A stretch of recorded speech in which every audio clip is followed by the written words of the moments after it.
Dubai international airport లో bomb బ్లాస్టా? Dubai safe కదా? ఏం జరిగిందో తెలుసుకోవాలనుకుంటున్నారా? పదండి మ్యాటర్లోకి వెళ్ళిపోదాం.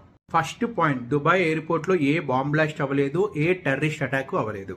అసలు ఏం జరిగిందంటే మిడిల్ ఈస్ట్ లో ఉన్న ఇరాన్ వల్ల ఈ ఇష్యూ స్టార్ట్ అయింది. యుఎస్ ఇజ్రాయెల్ స్ట్రైక్స్ కి కౌంటర్ అటాక్ గా ఇరాన్ ఈ అటాక్ చేసింది. ఇరాన్ కొన్ని యుఎస్ మిలిటరీ బేసెస్ ఉన్న గల్ఫ్ కంట్రీస్ ని టార్గెట్ చేసింది. అందులో UAE, Dubai, Abu Dhabi, Kuwait, ఖటార్, Bahrain. Iran missiles ఇంకా డ్రోన్స్ లాంచ్ చేసిన మరుక్షణం దుబాయ్ గవర్నమెంట్ లో ఉన్న ADS, air defence system radar సహాయంతో వాటిని స్కాన్ చేసి ఐడెంటిఫై చేసి ఆకాశంలో బ్లాస్ట్ చేసింది. ఎలా బ్లాస్ట్ చేసింది? యుఏఈ మినిస్ట్రీ ఆఫ్ డిఫెన్స్ దగ్గర కౌంటర్ మిజైల్ ఉంది, దాంతో అటాక్ చేసింది. దాని పేరు ఇంటర్సెప్టర్. 209 డ్రోన్స్ లో 195 అవుట్, 137 మిజైల్స్ లో 132 out, 95% success rate. Well done Dubai government. కానీ బ్యాడ్ న్యూస్ ఏంటంటే బ్లాస్ట్ అయిన తర్వాత కొన్ని పార్టికల్స్ ఉంటాయి కదా, డెబ్రిస్, అవి సరిగ్గా ఎయిర్పోర్ట్ మీద పడటం వల్ల 4 ఎయిర్పోర్ట్ స్టాఫ్ కి కొన్ని ఇంజరీస్ అయినాయి.